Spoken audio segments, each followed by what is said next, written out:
اس کائنات کی سب سے ایلیٹ چیز ایمان ہے، جس کے اوپر ہمیشہ کی کامیابیوں اور ناکامیوں کا فیصلہ ہونے والا ہے۔ تو آپ کیا سمجھتے ہیں کہ آپ کو یہ راہ چلتے فٹ پاتھ پہ گری پڑی مل جائے گی؟ اس کے لیے کوئی ایفرٹ پٹ نہیں کرنی پڑے گی۔ اور دنیا میں جس چیز کی منفعت چند سالوں کے لیے ہو، وہ بھی اتنی ایفرٹ پٹ کرنے کے بعد ملتی ہے، اور جس سے ہمیشہ کی کامیابیاں آپ کا مقدر ہونے والی ہیں، آپ سمجھتے ہیں کہ وہ آپ کو چنگے جی لگ جائے گی، مفت میں ہی مل جائے گی؟ نہیں، ناٹ ایٹ آل۔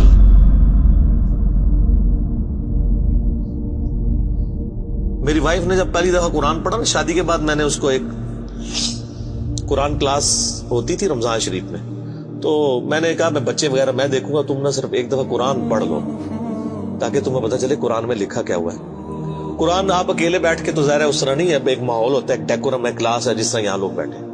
تو رمضان میں پورا قرآن اس نے مکمل کیا نا، تو میں نے اس سے پوچھا تم نے کیا یعنی اس سے حاصل کیا؟ اس نے کہا جی اللہ بہت سخت ہے، اور جس خدا کا تعارف ہمیں ہمارے ماں باپ اور یہ معاشرہ کرواتا ہے وہ خدا نہیں ہے جو قرآن میں ہے۔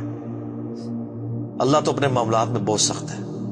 یہ کتاب انذار ہے، تبشیر اور بشارت ان کے لیے جو بات مانتے ہیں، جو نہیں مانتے ہیں ان کے لیے عذاب کا کوڑا ہے یہ کتاب، کیونکہ اللہ ہے نا، یہ کائنات اس نے اس لیے بنائی ہے کہ آپ جانوروں کی طرح کھائیں پیئیں، اولاد پیدا کریں اور مر جائیں۔ انسان کو اس نے اپنے لیے پیدا کیا ہے، پوری کائنات انسان کے لیے اور انسان کو اپنے لیے۔ وما خلقت الجن والانس الا لیعبدون۔ اچھا یہ جو بات ہے نا، ختم اللہ علی قلوبہم وعلی سمعہم وعلی ابصارہم، مہر لگا دی ان کے دلوں پر، کانوں پر، آنکھوں پر، پردہ ڈال دیا، اب عذاب ہی ان کو آئے گا۔ یہ آپ نے اگر بات سمجھنی ہے نا تو آپ پارہ نمبر 7 کے آخری صفحے پہ آ جائیں، سورۃ الانعام میں آیت نمبر ہے 110، 7ویں پارے کی آخری آیت، آپ کے یہ بلو والے قرآن میں 142 نمبر پیج کی آخری آیت 110 نمبر، وَنُقَلِّبُ أَفْئِدَتَهُمْ وَأَبْصَارُهُمْ، ہم پھیر دیتے ہیں ان کے دلوں کو اور ان کی آنکھوں کو، عقل اور ان کی آنکھوں کو، کہ وہ حق بات قبول نہ کریں۔ حق سے اللہ فرماتا ہے کہ میں ان کو حق سے اندھا کر دیتا ہوں۔ کما لم یؤمنوا بہ اول مرہ، جس طرح کہ انہوں نے بھی تو پہلی دفعہ جب ان کے اوپر حق کھلا تھا انہوں نے ایمان لانے سے روح گردانی کی تھی نا، اب یہ چاہیں گے بھی نہ تو میں ان کو اسلام کی طرف نہیں آنے دوں۔ وَنَذَرُهُمْ فِي طُغْيَانِهِمْ يَعْمَهُونَ، اور میں ان کو چھوڑ دوں گا اپنی سرکشی میں بھٹکتے پھرے۔ وَلَوْ أَنَّنَا نَزَّلْنَا إِلَيْهِمُ الْمَلَائِكَةَ، اور اب اگر فرشتے بھی ان کے سامنے نازل ہوں، وَكَلَّمَهُمُ الْمَوْتَى، اور مردے قبروں سے نکل کے ان کے ساتھ بات کرنا شروع کر دیں، وَحَشَرْنَا عَلَيْهِمْ كُلَّ شَيْءٍ قُبُلًا، اور ہر چیز جن کا ان سے وعدہ کیا تھا ان کی آنکھوں کے سامنے آ جائے، قیامت بھی، عذاب بھی، سب کچھ بھی، ما كانوا ليؤمنوا، پھر بھی ایمان نہیں لے کے۔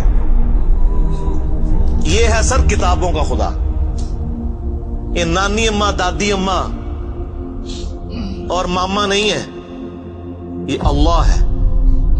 کتنی سختی ہے کہ فرشتے بھی، اب مجھے بتائیں کسی سے مردہ نکل کے قبر سے کہے کہ میری تو پھینٹی لگ گئی ہے، آپ کو تو پوری زندگی نیند نہیں آنی ہے، لیکن اللہ فرما رہا ہے پھر بھی ایمان نہیں لے کے آئیں گے، کر لو جو کر، یہ اللہ کہہ رہا ہے۔ آمین۔ الا ان یشاء اللہ، ہاں اگر اللہ ہی چاہے زبردستی کسی کو اس طریقے سے ہدایت دے تو وہ الگ بات ہے۔ ولکن اکثرهم یجہلون، لیکن اکثر لوگ جہالت کا شکار ہیں، وہ اپنی وشفل تھنکنگز کے اندر، امانیہم جنہیں کہا گیا ہے، وہ ان میں پھر رہے، پھرتے رہے۔ اللہ تعالیٰ اپنے معاملات میں بہت سخت ہے میرے بھائیوں، اللہ کو سیریس لینے کی ضرورت ہے۔ ظاہر ہے اس کائنات کی ایک ہی حقیقت ہے، وہ اللہ ہے، اگر اس کو کوئی سیریس نہیں لیتا تو اللہ تعالیٰ کے لیے کیا ہے؟ وہ تو اپنے نبی سے 3 دفعہ قرآن میں کہلوا رہا ہے، قل انی اخاف ان عصیت ربی عذاب یوم عظیم، اے نبی تم فرما دو کہ بالفرض اگر میں بھی اپنے رب کی نافرمانی کروں تو مجھے خود اس بات کا ڈر لگا ہے کہ بڑے دن کا عذاب مجھے بھی آ پکڑے گا۔ جی سورۃ الانعام، سورہ یونس، سورہ الزمر، 3 سورتوں میں یہ ایک آیت 3 دفعہ آئی ہے۔